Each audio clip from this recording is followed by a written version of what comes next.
శ్రీ గురుభ్యో నమః. సభాయై నమః. ఓం నమో బ్రహ్మాదిభ్యో బ్రహ్మ విద్యా సంప్రదాయ కర్తృభ్యో వంశ ఋషుభ్యో నమో నమః. సర్వోపప్లవరహిత ప్రజ్ఞానఘన ప్రత్యగర్థో బ్రహ్మైవాహమస్మి సోహమస్మి అహం పదార్థరహితః సోహమస్మి అహం బ్రహ్మాస్మి.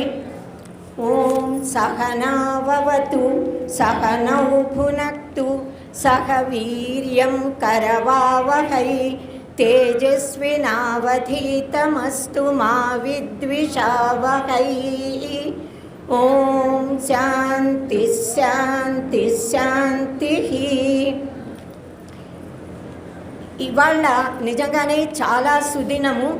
ఈ 26వ వార్షికోత్సవము అచల ఆశ్రమము జరుపుకుంటున్న ఈ వేడుకలలో భాగస్వామిని అవ్వడం, నన్ను మా వారిని పిలిచినందుకు, ఆహ్వానించినందుకు, గౌరవించినందుకు ఈ అచల ఆశ్రమ గురువులందరికీ, గురువులకి, గురువు పరంపరకి నమస్కరిస్తూ మమ్మల్ని ఆహ్వానించిన ఆత్మీయులకి కృతజ్ఞతాపూర్వక వందనములు, అభినందనములు తెలియజేస్తూ చిరంజీవి సాయికృష్ణ లాంటి పిల్లలందరికీ ఆశీస్సులని అందిస్తున్నాను.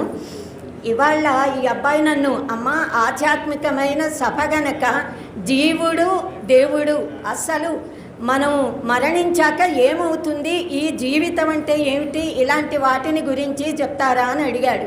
అంటే మన దర్శనాలన్నిట్లో మన విశ్వ విజ్ఞాన గనులు వేదాల గురించి ఇంతకుముందు మాట్లాడిన గురువర్యులు మాట్లాడారు.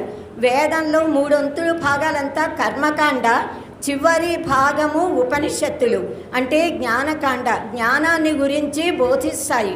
అంటే జ్ఞానాదేవతు కైవల్యం, మానవ ఉపాధి లభించినందుకు పరమగమ్యము మోక్షము.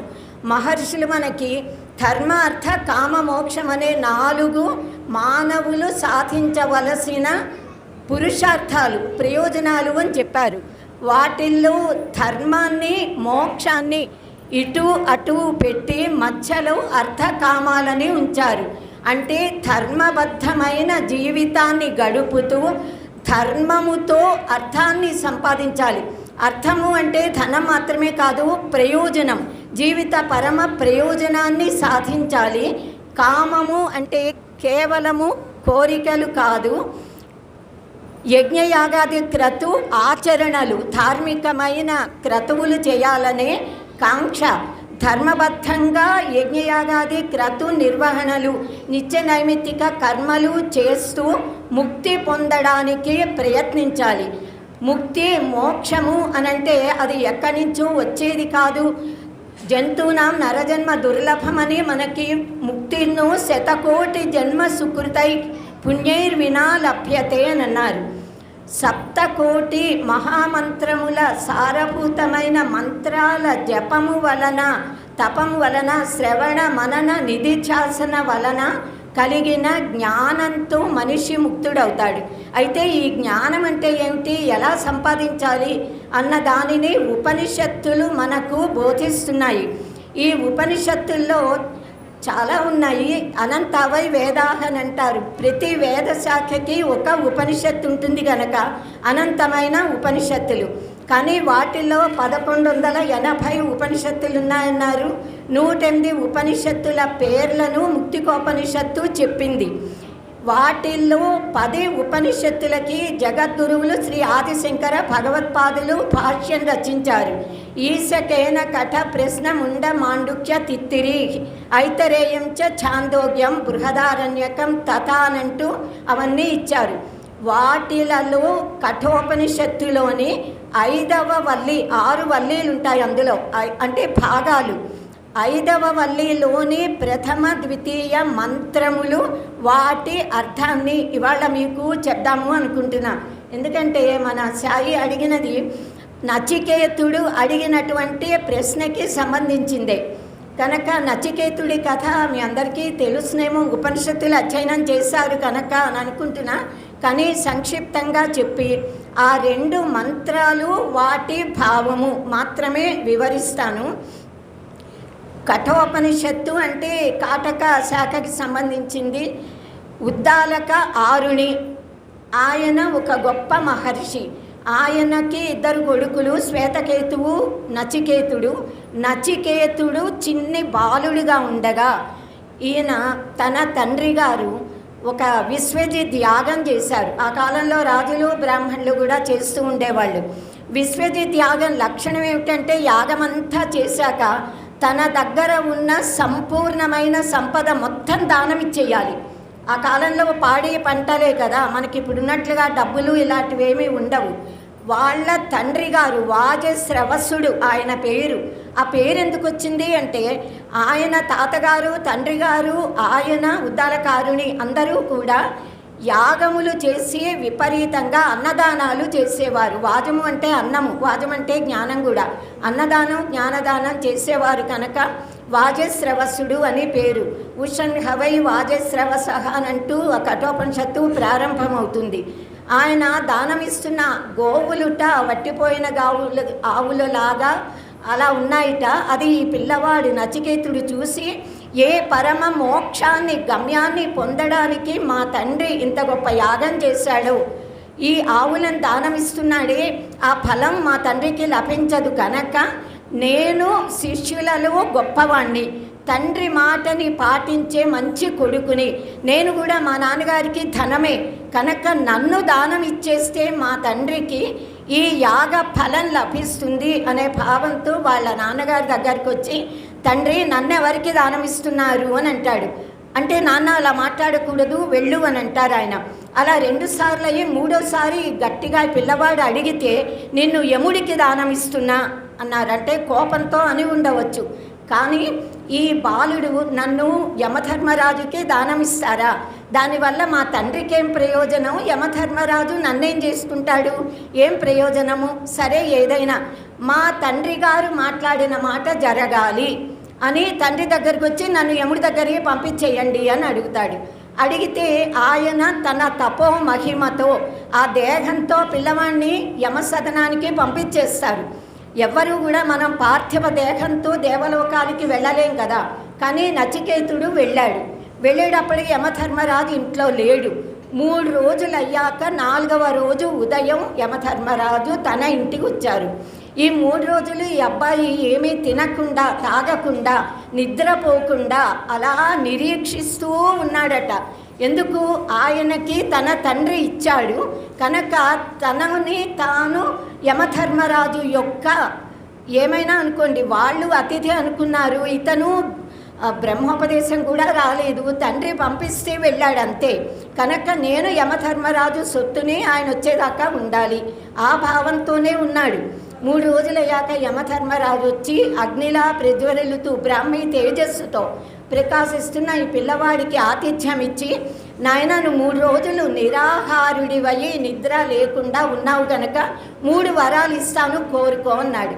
అంటే మొదటి వరంగా ఇతను నీ చేత నేను మళ్ళీ మా ఇంటికి పంపించబడి మా తండ్రి గారి దగ్గరికి వెళ్ళేటప్పటికీ ఆయన శాంతమైన మనస్సుతో సంతోషంగా ఉండి నన్ను ప్రేమగా నన్ను దగ్గరికి తీసుకోవాలి అంటాడు. ఈ ఒక్క కోరికలో 5 కోరికలు కోరేశాడు తెలివైన నచికేతుడు. అంటే మామూలుగా దేవలోకాలకు ఎక్కడికైనా వెళితే కాలం మన భూలోకంలో కాలం ఒకలా, వేరే లోకంలో ఇంకోలా ఉంటుందిగా. రేవతీదేవి కథ బలరాముడిది మనందరికీ తెలిసిందే కనుక ఆ కాలం ఎఫెక్ట్ తన దేహం మీద ఉండకూడదు. సాధారణంగా వేరే యమధర్మరాజు యమలోకానికి వెళితే శరీరం ఉండదు, చనిపోయిన వాళ్ళే వెళ్తారు కదా, కానీ తాను ఈ దేహంతో రావాలి, అదే వయస్సుతో అదే దేహంతో అదే వర్చస్సుతో జ్ఞానంతో. ఇలా అడిగాడు. వాళ్ళ నాన్నగారు ప్రశాంత మనస్కుడై ఉండాలి అని అంటే ఏ ఫలం కోరి యాగం చేశారో ఆ ఫలం నెరవేరాలి కదా, అప్పుడే శాంతి. ఇన్ని కోరికలు కోరేసి అడిగితే ఆయన సరే నువ్వు మీ తండ్రి గారి దగ్గరికి నేను పంపించి వెళ్ళేటప్పటికీ మీ నాన్నగారు ఏ కోపం బాధ లేకుండా నిన్ను ప్రేమగా ఆదరిస్తారని వరం ఇస్తారు. 2వ కోరిక, మీరు ఏ యజ్ఞాన్ని చేయడం వల్ల ఏ అగ్నిని ఆరాధించడం వల్ల యమ పదవి పొందారో ఆ అగ్నిని గురించి నాకు ఉపదేశించండి అని అడుగుతాడు. అంటే సరే యమధర్మరాజు ఒక గొప్ప అగ్ని ఆరాధనను గురించి నచికేతుడికి బోధిస్తారు. ఈయన ఏకసంతాగ్రాహిగా ఈ పిల్లవాడు చెప్పింది చెప్పినట్టు అంతా గ్రహించి మళ్ళీ తిరిగి అప్పచెప్తాడు. ఎన్ని ఇటుకలతో, ఎంత సైజు ఉన్న ఇటుకలతో పెట్టి ఏ మంత్రాలతో ఎలా హోమం చేయాలి అంతా చెప్పగానే యమధర్మరాజు గురువుగారుగా చాలా ఆనందించి, నాయన నీ 3వ వరం కాకుండా నీకు ఇంకో వరం ఇస్తున్నా, ఈ రోజు నుంచి ఈ అగ్ని నాచికేతాగ్ని అని నీ పేరుతో ప్రసిద్ధి చెందుతుంది అని వరం ఇచ్చాడు. అప్పటి నుంచి అది నాచికేతాగ్ని. ఎవరైతే నాచికేతాగ్నిని రోజు కూడా 3 పూట్ల ఆరాధిస్తారో వారు దివ్యలోకాలకి వెళతారు. అది ఒక వరం. తర్వాత ఒక మణిమాలని బహూకరించారట. అస్సలు నచికేతుడు జన్మతః బ్రహ్మజ్ఞాని. నిజానికి ఆయనకి మామూలు పూసల దండ అయితే తీసుకోడుగా. ఇక్కడ నాచికేతాగ్నితో పాటు ఇంకొక కొన్ని రకాల ఉపాసనలని యమధర్మరాజు బోధించారు నచికేతుడికి అని మనం గ్రహించాలి.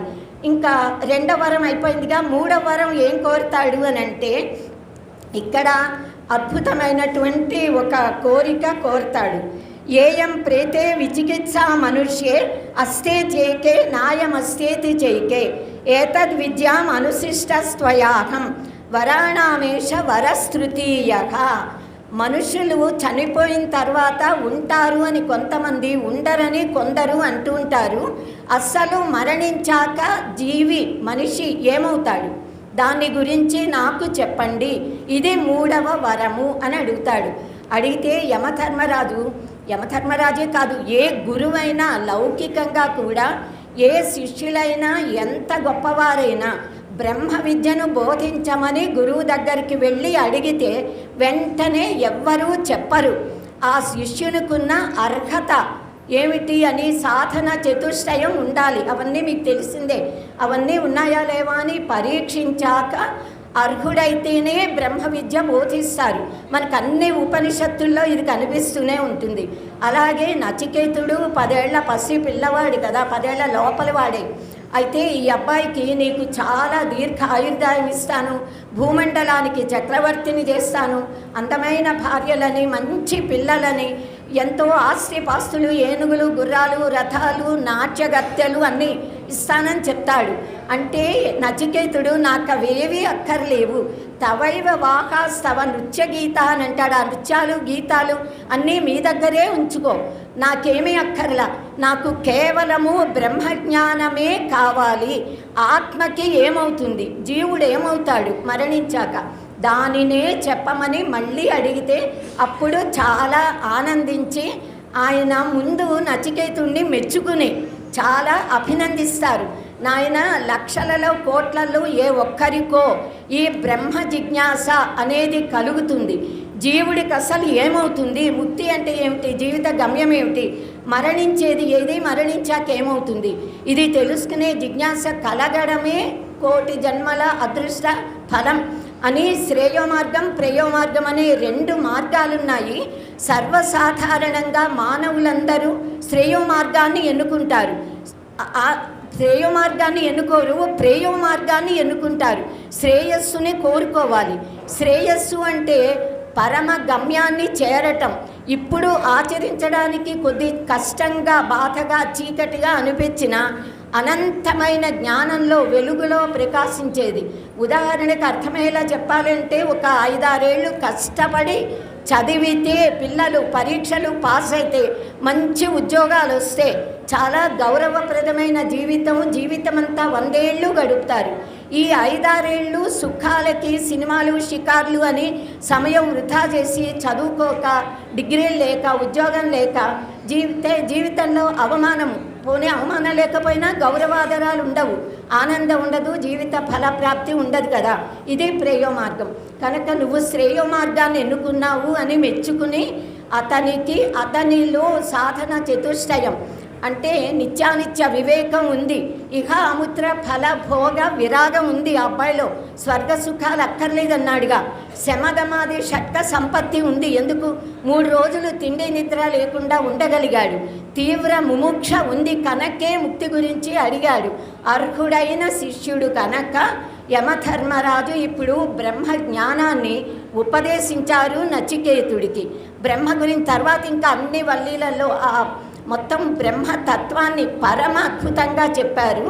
6 వల్లీల కింద ఇది విభాగం చేయబడింది. అందులో 5వ వల్లి, అందులో మొదటి 1వ 2వ మంత్రాలు. ఈ 2వ మంత్రము 90% అందరికీ తెలిసిందే. ఎందుకంటే సంధ్యావందనం చేసేటప్పుడు ప్రతి ఒక్కరూ ఓం హగుం సహ శుచిషద మంత్రం చెప్పుకుంటూనే ఉంటారు. మొదటి మంత్రంలో ఒక అద్భుతమైన కథలాగా వివరించి చెప్పారు. మన మానవ దేహం ఉంది కదా, ఈ దేహమే మన పెద్దలు ఆదిశంకర భగవత్పాదులు కూడా ఒక శ్లోకంలో నవరంధ్రాలతో ఉన్నది అంటూ చెప్పారు. కానీ ఇక్కడ ఏకాదశ ద్వార పురవాసి అనంటూ ఈ మంత్రంలో చెప్పారు. మనకి ఉద్ఘాటిత నవద్వార పంజరే విహగోనిల యత్తిష్టతే తదాశ్చర్యం ప్రయాతే విస్మయ కుతః అని అంటారు. ఒక పంజరంలో కనుక చిలకని పెట్టి పంజరం తలుపు తెరిస్తే అది ఎగిరిపోతుంది. ఎగరకుండా ఉంటే ఆశ్చర్యం, కానీ ఉంటే ఆశ్చర్యం ఏముంది అని అంటారు. అలాగే దేహము, మన మానవ దేహంలో 9 రంధ్రాలు తెరుచుకునే ఉంటాయి. అందులో నేను అనబడే జీవాత్మ ఉంది కదా. మనిషి బ్రతికి ఉండటం ఆశ్చర్యం, మరణించడం అది సహజం. శరీరాన్ని వదిలి ఏ క్షణానైనా ప్రాణవాయువు బయటికి వెళ్ళిపోగలుగుతుంది అన్ని ద్వారాలు తెరుచున్నప్పుడు. అయితే ఇక్కడ 11 ద్వారాలు అని చెప్పారు. ఏకాదశ పురద్వార వాసి స్వామి పురస్వామి అని చెప్తారు ఆదిశంకర్లు. ఈ మంత్ర శ్లోకానికి కామెంటరీ రాస్తూ, పురమేకాదశ ద్వారం అతిశ్యావక్ర చేతసః అనుష్ఠాయ న శోచతి విముక్తశ్చ విముక్తయే ఏతద్వైతత్ అంటారు. నాయనా నచికేత, నువ్వు అడిగినది ఇదే. 11 ద్వారాలు ఉన్న ఒక పురములో పురపతి స్వామి ఉన్నాడు.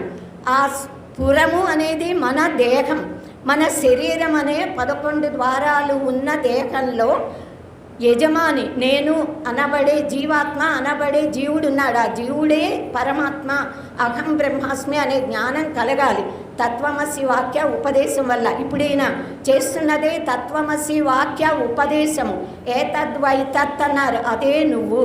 11 ద్వారాలు ఏమిటి అంటే 2 కళ్ళు, 2 చెవులు, 2 ముక్కు రంధ్రాలు, 1 నోరు, తర్వాత పైన సహస్రారము అంటే బ్రహ్మరంధ్రం ఇక్కడ ఉంటుంది. తర్వాత నాభి అన్నది శరీరం మొత్తానికి కేంద్ర స్థానం. మన శరీరంలో లక్షల నాడులు ఉన్నాయి. అందులో 72,000 నాడులు అత్యంత ప్రధానమైనవి. ఆ 72,000 నాడులు కూడా నాభి నుంచి మొత్తం పైకి కిందికి అలా అనుసంధానించబడి కనెక్ట్ అయి ఉంటాయి. నాభిరంధ్రము సహస్రారం, బ్రహ్మరంధ్రం మూసి ఉంటాయి, 2 అధోరంధ్రాలు. సో మిగతావి తెరిచి ఉంటాయి. ఈ 11 ద్వారాలు డోర్స్ ఉన్నటువంటి నగరం మన శరీరమే ఒక నగరం అన్నమాట. దేహో దేవాలయ ప్రోక్తు జీవో దేవ సనాతన అని ఉపనిషత్తులో చెప్పారుగా. ఇక్కడ పురము నగరం కింద చెప్తున్నారు. ఈ నగరంలో ఒక రాజు స్వామి ఉన్నాడు. ఆయన ఈ నగరానికంటే భిన్నం కదా. ఒక పట్టణానికి రాజు ఉన్నప్పుడు ప్రజలు ఉండాలిగా. మన శరీరంలో ఉన్న అవయవాలు ఇంద్రియాల అధిష్టాన దేవతలే ప్రజలు. ఆ ప్రజలని పాలించే రాజు నేను అనబడే జీవుడు, జీవ ఆత్మగా కనిపించే పరమాత్మ, ఆ పరబ్రహ్మమే అన్నమాట. మనలో ఉన్న స్వామి యజమాని. మరి నగరానికి ద్వారాలు అన్నీ ఉండాలిగా. మన పంచ జ్ఞానేంద్రియాలు లోపలికి వచ్చే ద్వారాలుట, పంచ కర్మేంద్రియాలు బయటికి వెళ్ళిపోయే ద్వారాలు. మన శరీరంలో పెద్ద రక్తనాడులు ఉంటాయిగా, అవన్నీ రహదారులు ఆ నగరానికి. ఇంకా చిన్న రక్తనాళాలన్నీ సందులు గొంతులు, వాటిలోంచి సంచారం, ప్రజలు సంచరిస్తారు. ఇంకా రాజ్య సరిహద్దు ఉండాలిగా. మన స్కిన్ అన్నమాట, ఈ చర్మమే ఆ రాజ్యం యొక్క సరిహద్దు. అలాంటి నగరంలో ఆ రాజు ఎవరు? చైతన్యము, చిచ్చక్తి, సత్ చిత్ ఆనందము అని ఉపనిషత్తుల్లో చెప్పబడిన నిరాకారమైన నిరంజనమైన అశబ్దం అస్పర్శం అరూపం అవ్యయం తథారసం నిత్యం అగంధవచ్చయత్ అనాద్యనంతం మహతః పరం ధ్రువమని చెప్పబడిన పరమాత్మ, ఆ పరమాత్మే జీవాత్మగా భాసిల్లుతూ రాజుగా ఉన్నాడు. ఒక పట్టణం కాలిపోతే రాజు కాలిపోడు, ఒక ఇల్లు కాలిపోతే యజమాని బయటకు వెళ్ళిపోతాడు. అంతేగాని శరీరము నశిస్తే ఆ శరీరంలో ఉన్న శరీరి, దీన్నే మనకి భగవద్గీతలో క్షేత్రజ్ఞ విభాగ యోగంలో చెప్పారు. దేహం క్షేత్రము, అందులో ఉన్న నేను అనబడే జీవాత్మగా భాషించే పరమాత్మ ఆయన క్షేత్రజ్ఞుడు. క్షేత్రం జానాతి ఇది క్షేత్రజ్ఞక, ఆయనకేమీ కాదు కదా. అలాగే ఈ పురస్వామి, పురానికి ఏమైనా అయితే ఏమీ అవడు, హాయిగా ఈ దేహాన్ని వదిలి వేరే దేహాన్ని ఆశ్రయించి మళ్ళీ కర్మఫలాలు అయ్యేంత వరకు భోగించి ముక్తి పొందుతాడు. అంటే నచికేతుడు చనిపోయాక ఏమవుతుంది అని అడిగాడుగా, శరీరం మాత్రమే పడిపోతుంది, ఆత్మ శాశ్వతము, ఆత్మకేమీ అవ్వదు అని ఆయన ఈ మంత్ర శ్లోకంలో సమాధానం చెప్పారు. ఈ ఆత్మ ఎప్పటికీ శాశ్వతంగానే ఉంటుంది. ఈ ఆత్మని మనం నైనం చిందంతి శస్త్రాణి నైనం దహతి పావక నచైనం ఖేదయం త్యాపో నచ శోషయతి మారుత అని అంటూ కూడా భగవద్గీతలో వర్ణించారు కదా. సో అలాంటి ఈ ఆత్మ అనేటటువంటిది ఆత్మే పరబ్రహ్మ. మరి ఆత్మని ఎలా తెలుసుకోవాలి అనంటే శ్రవణ మనన నిధిధ్యాసనల వలన, గురు ఉపదేశముల వలన మననం చేసి మనంతర మనము ఆ జ్ఞానాన్ని గ్రహించాలి. అంటే దేహాత్మ భ్రాంతిని పోగొట్టుకోవాలి. నాహం దేహో నేంద్రియాన్ని అంతరంగ అనంటూ మనం చదువుకున్నాంగా. ఈ దేహము నేను కాదు, దేహాన్ని అధిష్ఠించి ఉండి నడిపిస్తూ ఉన్న ఆ చిచ్చక్తి ఏదో అది నేను. అంటే యక్షుష న పశ్యతి ఏన చక్షుంషి పశ్యతి ఎన్ మనసా న మనుతే ఏనాకుర్ మనోమతం. ఇలా మనకి కేనోపనిషత్తులో అనేక మంత్రాలలో చెప్పారు కదా. ఏ శక్తి వల్ల ఇంద్రియాలన్నీ శరీరం మొత్తం పని చేస్తూ ఉన్నాయో ఆ మూలాధారమైన చిచ్చక్తి చైతన్యం, అదే పరబ్రహ్మ, అదే పరమాత్మ, అదే రాజు ఈ పురానికి అన్నమాట. మనం ఇలా ఇప్పుడు ఈ వెలుగులో మనమందరం, మీరందరూ నాకు కనిపిస్తున్నారు, నా చెయ్యి నాకు కనిపిస్తోంది. మనం వస్తువులని చూస్తున్నాము. ఈ వస్తువులని ప్రకాశింపజేసే వెలుగుని చూడాలి. ఆ వెలుగుని చూడటం అలవాటు చేసుకోవాలి. ఈ దేహాన్ని దేహిని వేరు చేసి నేను ఈ దేహం కాదు అనే ఆ జ్ఞానాన్ని పొందటమే జీవన్ముక్త స్థితి. ఆ జీవన్ముక్త స్థితిని పొందిన జీవన్ముక్తుడు ఎప్పుడే దేహాన్ని వదిలేస్తే అప్పుడు విదేహముక్తుడు అవుతాడు. మనకి జనక రాజర్షి కానీ, పరమాచార్య స్వామివారు, శ్రీరామకృష్ణ పరమహంస, ఇలాంటి వారందరూ కూడా మనకి ఉదాహరణలు. మనం అలా ఉండి ముక్తి పొందడానికి ప్రయత్నించాలి. ఇంకా ఈ ఆత్మ అనేది ఈ కేవలము మానవ దేహంలో మాత్రమే ఉందా అంటే కాదు, విశ్వమంతటా ఉంది అని కొన్ని చోట్లని 2వ మంత్రంలో చెప్పారు. ఆ 2వ మంత్రం ఓం హంసః శుచిషద్ వసురంతరిక్షసద్ హోతా వేదిషదతిథిర్దురోణసత్ నృషద్వరసత్ ఋతసద్ వ్యోమసద్ అబ్జా గోజా ఋతజా అద్రిజా ఋతం బృహత్. ఆ ఆత్మ అనేది బృహత్ అంటే చాలా పెద్దది, చాలా గొప్పది. అది విశ్వంలో, విశ్వమంతటా, విశ్వం విష్ణువు అన్నాం కదా.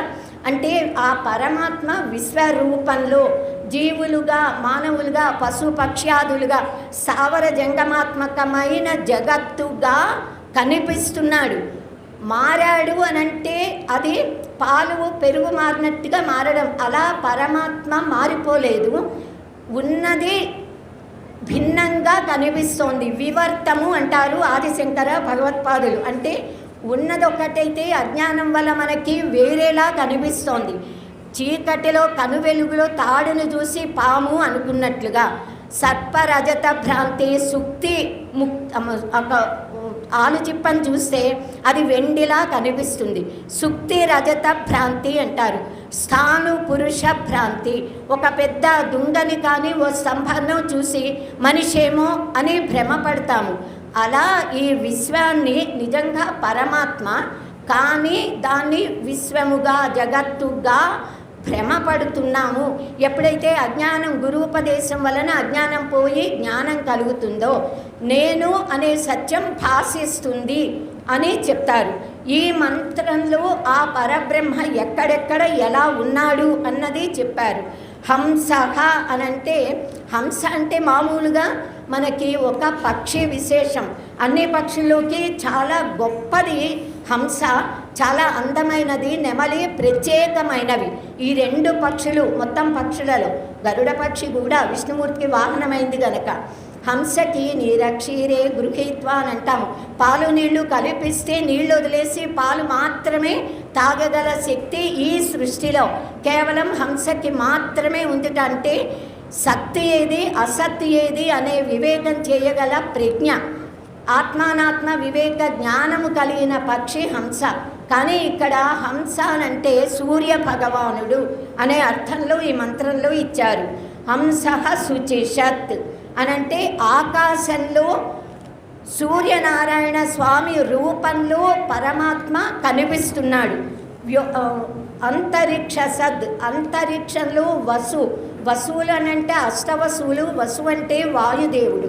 అంతరిక్షంలో వాయువు గాలి రూపంలో ఉన్నది పరమాత్మే, పరబ్రహ్మము.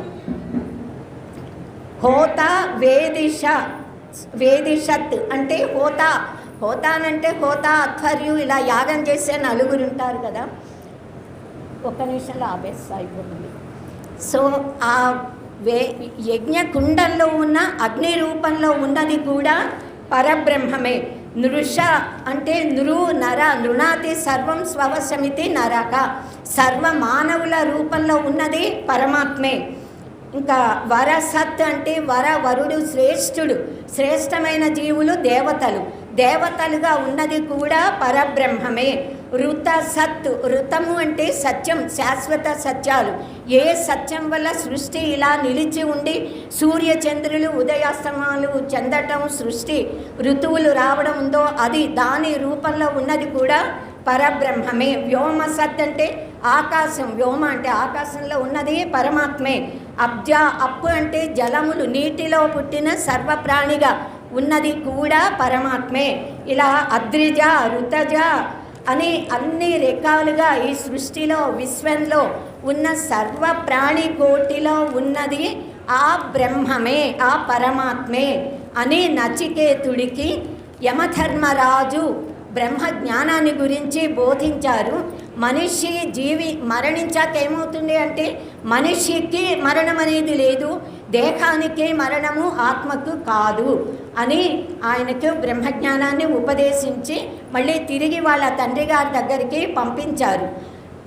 కనుక ఇదే కాదు, చాలా కఠోపనిషత్తే కాదు, అన్ని ఉపనిషత్తులలో ఆత్మ గురించి, బ్రహ్మ గురించి, చేతనానం అనంటూ అనేక రకాలుగా అనోరణీయం మహతో మకీయాన్ అనంటూ ఆత్మ లక్షణాలను గురించి చెప్పారు. మనం కూడా గురూపదేశం వల్ల అహం బ్రహ్మాస్మి సోహమస్మి అనే భావన చేసి మనము బ్రహ్మస్వరూపులమని గ్రహించి బ్రహ్మస్వరూపులముగా నిలిచి ఉందుముగాక. స్వస్తి. శుభం. ఓం సహనావతు సహనౌ భునత్తు సహ వీర్యం కరవావహై తేజస్వినావధీతమస్తు మా విద్విషావహై. ఓం శాంతి శాంతి శాంతి. స్వస్తి. అందరికీ జయ గురు. మరిన్ని ఆధ్యాత్మిక రహస్యాల కోసం అచల బోధ, ఆత్మబోధ, భగవద్గీత, అలాగే పండుగల్లో దాగిన అర్థాలు, అంతరార్థాల కోసం మరియు యోగము, ధ్యానము మొదలైన అనేక ఆధ్యాత్మిక తెలుగు ప్రవచనాల కోసం క్రింద ఉన్నటువంటి రెడ్ కలర్ సబ్స్క్రైబ్ బటన్ను క్లిక్ చేయండి. అలాగే ప్రక్కనే ఉన్నటువంటి గంట సింబల్ను నొక్కండి. అలాగే ఈ వీడియో మీకు నచ్చినట్లయితే లైక్ చేయండి మరియు షేర్ చేయండి. జై గురు.